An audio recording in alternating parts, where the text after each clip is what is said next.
Hari.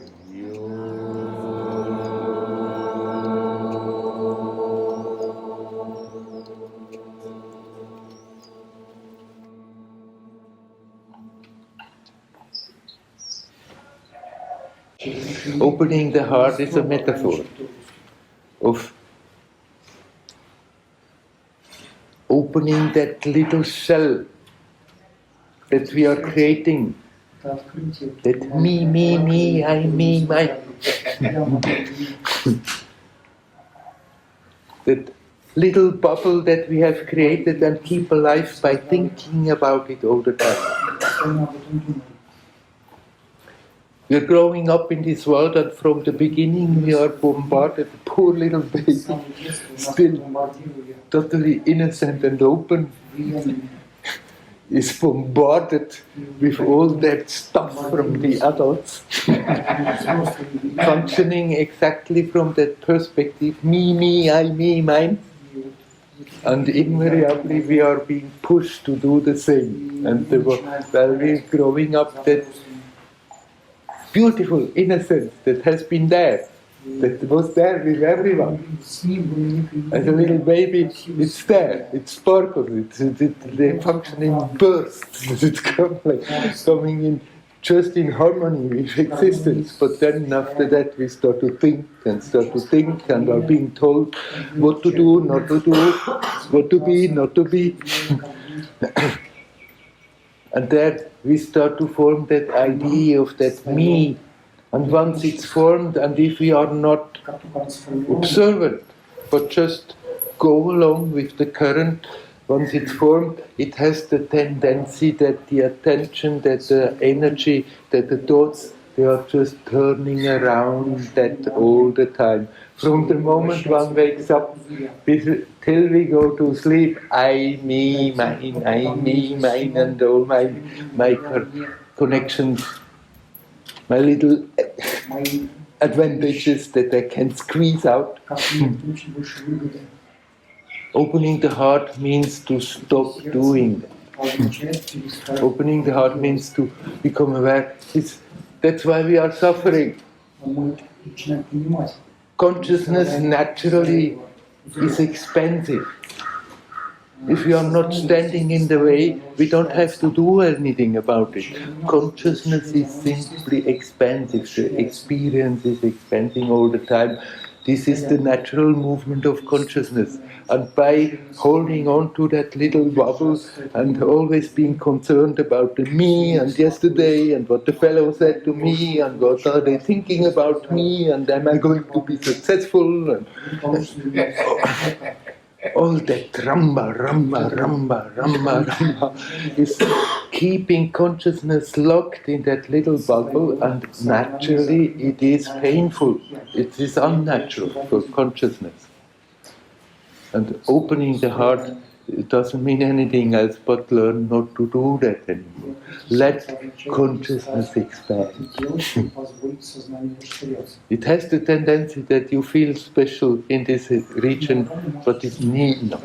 It need not. If you have like blockages there?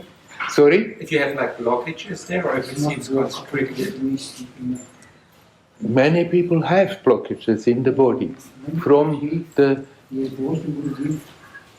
way we are functioning, from the way we are creating tensions. Then somehow they have the tendency to get hooked in the body. This is a very favorite place, but this also. And here also. And here also.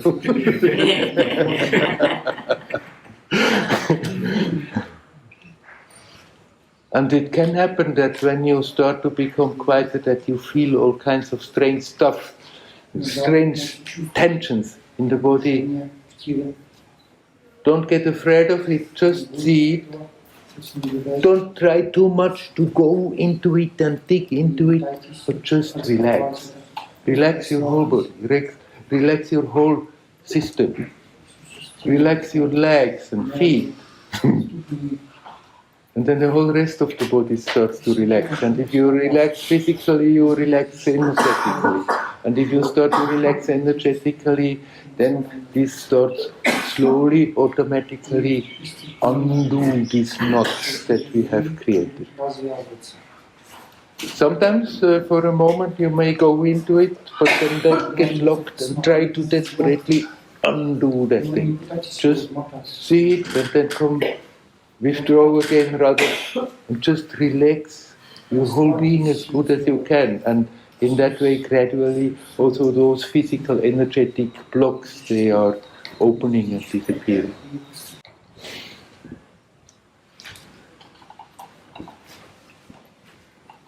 Can the vibration in the Ramana ashram help with that? Sure. Arunachal also can help.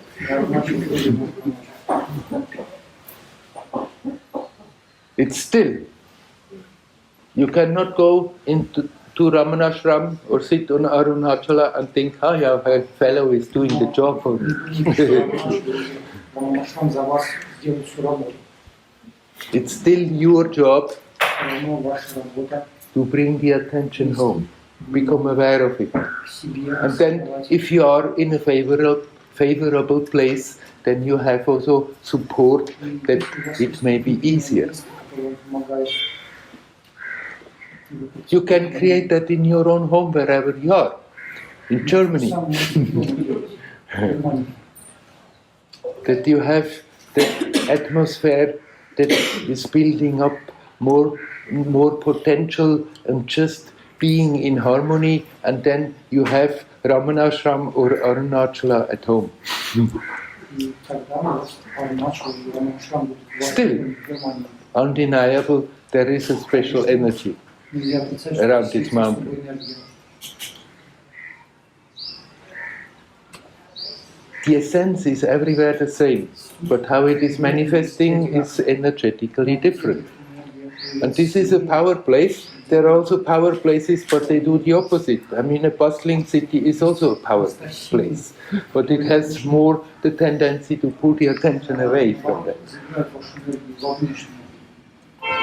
This is a power place, has attracted yogis and mahatmas and rishis since time immemorial, and each one coming here has benefited from the energy that is here and with their life, like what Ramana did. He came and sat, and this mighty being simply sitting there doing nothing, he has harnessed tons and tons of power and enriched the place even more. And so something of that is also still there in Ramanashram. Like now there is also a very opposite movement going on around the world. An energy that tries desperately to separate people's attention from the essence. That creates all that trouble that is going on in the world. Creates all that suffering. And it's also here.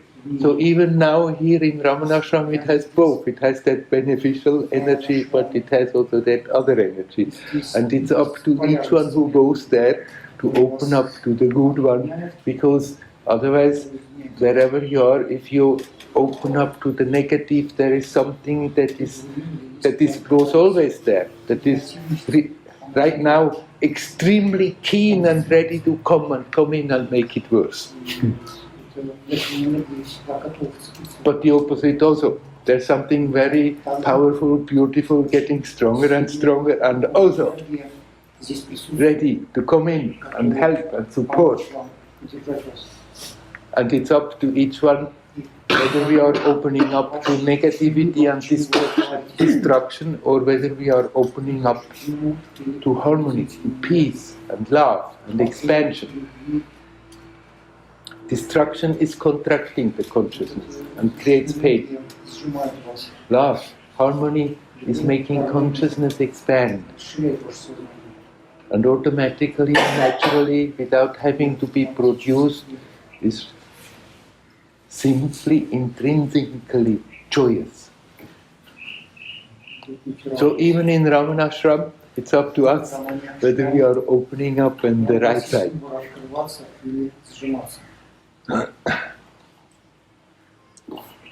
But if you somehow resonate with that energy, then certainly it can be very helpful.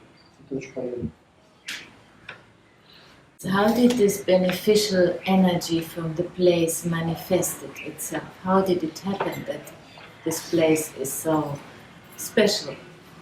Is it about us, about all the energies, all the people who came and get into? Right. I don't know.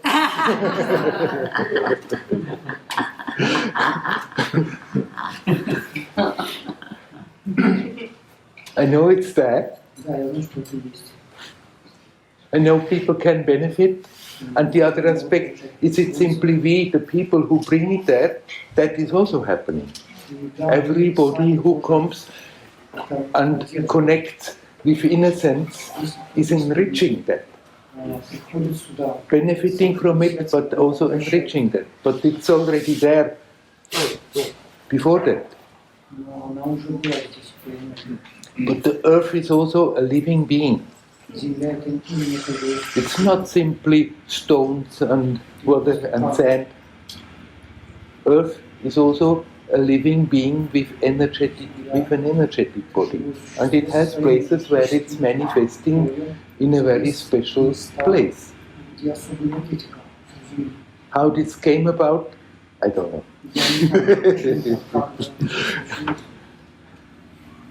But it's true that everyone contributes.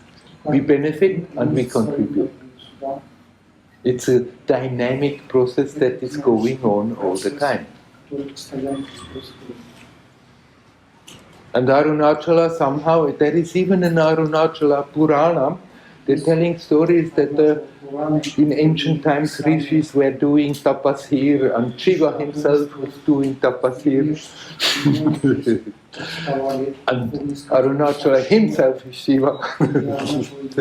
Whatever concepts there are, since time immemorial, it has been a power place. And as I said, every Mahatma who came here has benefited from it but enriched it. And all the people who come with pure intentions, they benefit and they enrich it.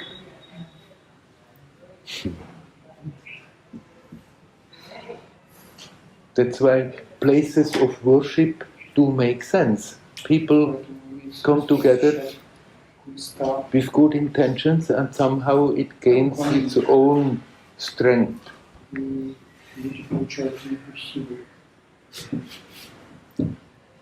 And since something has already been just there,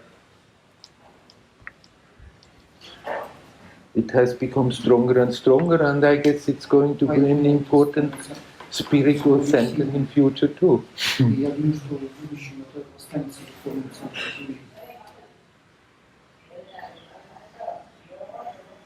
But still, as I said before, we cannot think that we just go to such a center, such a power place, and then after that, that place is just doing the job. We still, even in this place, have every moment the possibility to turn destructive or come back to that basic, peaceful, harmonious state. But if we do that consciously, staying in such a place, there is a support that makes it easier. If the place would do it, then everybody around Arunachala should be just peaceful and harmonious. Go to Tiruvannamalai.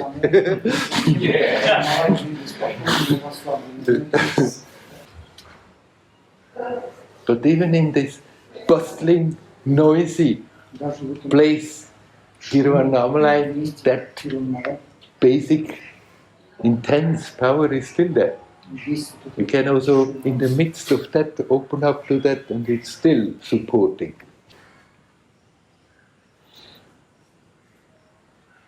And everyone who does that,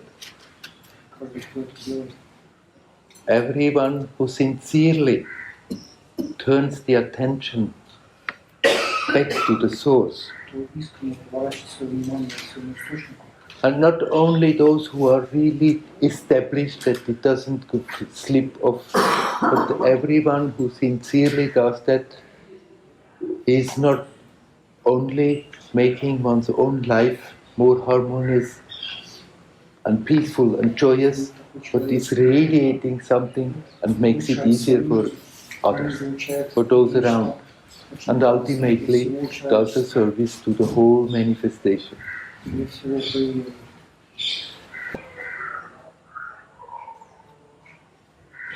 Then you're all becoming like lighthouses, making your own life more light, more joyous, and bringing something beautiful. And we need you guys now. It's crazy out there.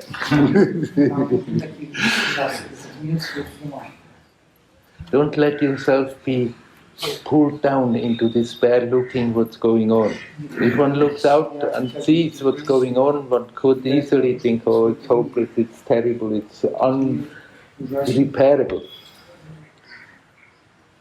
But we can do the opposite. No matter what is happening, we still can connect. And then automatically something very beautiful is flowing through you into this manifestation, into this expression. Everybody who is doing that is doing a great service to the world and make it easier for others to also do that.